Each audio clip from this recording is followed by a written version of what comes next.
안녕하세요. 내가 사는 주식이 미사일처럼 떡상하길 바라는 마음으로 미국 주식 사늘기 미사일TV입니다. 오늘은 드디어 저번 주 파월의 연설 이후에 지속적으로 하락만 하던 지수들이 상승 마감을 했습니다. 하지만 그것은 기술주가 집중되어 있는 나스닥을 제외한 소식입니다. 3대 지수 모두 장 초반 하락으로 시작하고 지속적으로 빠지던 중에 중간에 매수세가 들어오면서 다우지수와 S&P 500은 결국 양전하면서 마감을 하고 나스닥은 회복하지 못하면서 5일 연속 하락이라는 기록을 다시 한번 세웠습니다.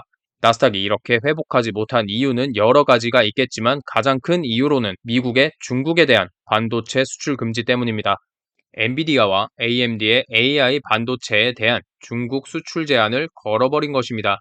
엔비디아와 AMD에 국한된 것이라고는 해도 결국 미국이 중국에 대해서 선빵을 날린 조치가 된 것이며 엔비디아와 AMD의 매출 타격은 피할 수 없는 일이 되어버렸습니다. 그로 인해서 어제 엔비디아는 애프터장에서 7%나 빠지면서 큰 타격을 받았습니다. 두 종목의 차트를 보여드리면 AMD도 나스닥 지수와 마찬가지로 5일 연속 하락했으며 심지어 오늘은 갭하락마저 보여주었습니다. AMD는 코로나 때도 960일 이동평균선까지 주가가 빠진 적이 없는데 올해는 960일 이동평균선까지 주가가 빠지고 있습니다. 엔비디아도 마찬가지로 갭하락을 하는데 AMD에 비해서 조금 더 큰 갭이 생겼습니다. 엔비디아의 경우에는 코로나 때도 960일 이동평균선까지 주가가 거의 다 내려왔었는데요. 올해도 마찬가지로 좋지 않은 모습을 보이고 있습니다. 주가의 폭락을 어떻게든 막아보려는 생각으로 엔비디아에서 수출만 제한될 뿐 중국 내에서의 생산은 문제 없다고 해명을 했습니다. 이게 근데 그렇게 큰 의미가 있을까 싶어요. 이 두 종목의 상태가 코로나 때와는 다른 것은 그때는 코로나라는 슈퍼 이슈로 인해서 세계 경제가 어려워지는 상태에 연준이 결단을 해서 초저금리를 유지하고 돈을 풀었단 말이죠. 그런데 지금은 세계 경제도 어려운데 전쟁도 있고 연준이 내년까지 강력한 긴축을 시사하고 있는 데다가 미국이 중국을 건드렸습니다. 여러분도 아시다시피 중국은 굉장히 자존심이 강한 나라이며 미국이란 나라를 표면적으로는 무서워하지 않기 때문에 보복 조치가 분명히 있을 겁니다. 그리고 또 한 가지 영상 후반에 자세하게 다룰 거지만 중국이 또 봉쇄 조치를 단행했습니다. 그렇다는 것은 또 원자재 공급이 어려워지고 중국의 수많은 공장들도 올스탑될 가능성이 크기 때문에 현재 반도체 종목들에게는 다른 종목들에 비해 악재가 더 큰 상태입니다. 그래서 이 두 종목들은 960일 이동평균선을 깨고 더 내려갈 것이라고 생각합니다. 그렇다는 것은 필라델피아 반도체 지수는 계속해서 빠질 가능성이 굉장히 높습니다. 그리고 앞서 말씀드린 두 종목 모두 필라델피아 반도체 지수에 편입되어 있습니다. 최악의 경우 이를 추종하는 SOXL은 10달러 밑으로 빠질 수도 있을 겁니다. 초특가 세일 구간이 또 한 번 온다는 것이죠. 악재를 한 개 더 말씀드리겠습니다. 방금 언급한 중국의 봉쇄입니다. 상하이 봉쇄 이후에 최대 규모로 인구 2천만이 넘는 청두를 봉쇄했습니다. 다음 달에 시진핑이 세 번째 집권을 위한 당대회를 앞두고 방역 조치를 강화하고 있습니다. 이미 몇 번 중국 봉쇄를 경험해본 우리로서는 이 봉쇄 조치가 단순하게 중국의 봉쇄로 끝나는 게 아니라는 것을 잘 알고 있습니다. 올해 초에 상해 봉쇄가 이루어지면서 테슬라나 애플의 공장 가동 문제로 인해서 미 증시에 큰 영향을 미쳤던 것을 기억하실 겁니다.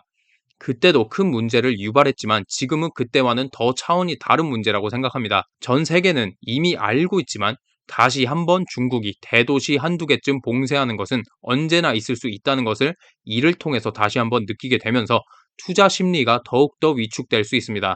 또한 중국은 넓은 땅과 많은 인구로 인해서 세계의 공장과도 같은 역할을 하고 있습니다. 그 공장이 멈추면서 원자재와 물품 조달이 힘들어지고 결국에 물건값들이 다시 치솟으며 인플레이션을 또 유발, 그리고 연준은 또 금리 인상에 대한 주장을 더 강하게 펼칠 것입니다. 그 주장을 또 뒷받침해 줄 만한 일이 어제 하나 더 있었습니다. 바로 실업수당 신청권 감소입니다. 실업수당 신청권은 최근 몇 달간 지속적으로 감소하고 있었습니다. 그와 동시에 고용지표는 지속적으로 올라가고 있죠. 오늘은 또 실업률을 발표하는 날로서 실업률이 또 줄어들거나 유지가 된다면 연준은 안심하고 금리를 지속적으로 올릴 것입니다. 그러니 지금 중국의 봉쇄는 중국만의 문제가 아니라 전 세계의 문제가 되는 것입니다. 9월이 되면서 이런 유튜브 썸네일을 많이 보셨을 겁니다. 그리고 많이 듣기도 하셨을 거예요. 9월달이니까 도망치라고요. 그리고 이번 달은 실제로도 많은 분들이 두려워하는 9월입니다. 이런 차트 많이 보셨을 거예요.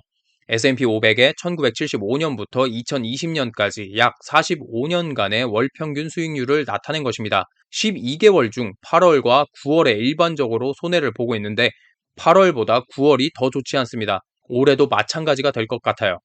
6월부터 8월까지 너무나도 소름 돋게 똑같은 상황이었죠. 여름 랠리를 통해 6월부터 7월은 1월부터 5월까지의 하락을 보상해주는 느낌으로 큰 상승을 해주다가 8월 중순부터 주가가 끌어내려진 상황입니다. 9월은 별다른 호재가 없어 보이고 있어도 지금의 시장 분위기를 뒤집을 만한 것은 없어 보입니다. 저는 보시고 계시는 차트처럼 8월보다 9월에 더 큰 하락이 올 것이라고 생각하고는 있습니다. 스스로 장기 투자자가 되기로 마음먹고 난 이후부터는 오히려 하락이 많이 기다려지고 있습니다. 이제 장기 투자 1년 차인데다가 주가가 몇백 퍼센트, 몇천 퍼센트가 올라간다고 한들 수량이 적어서 경제적 자유를 누리기에 굉장히 부족하기 때문이죠. 오히려 이런 하락장이 오래 지속되면 지속될수록 저나 여러분들이 수량을 더 많이 모을 수 있을 겁니다. 또한 하락이 길고 강할수록 나중에 상승도 그만큼 강하죠. 그러니 지금은 수량을 모으는 즐거움을 누리시고 나중에는 상승장에 내 자산이 불어나는 즐거움을 누리세요.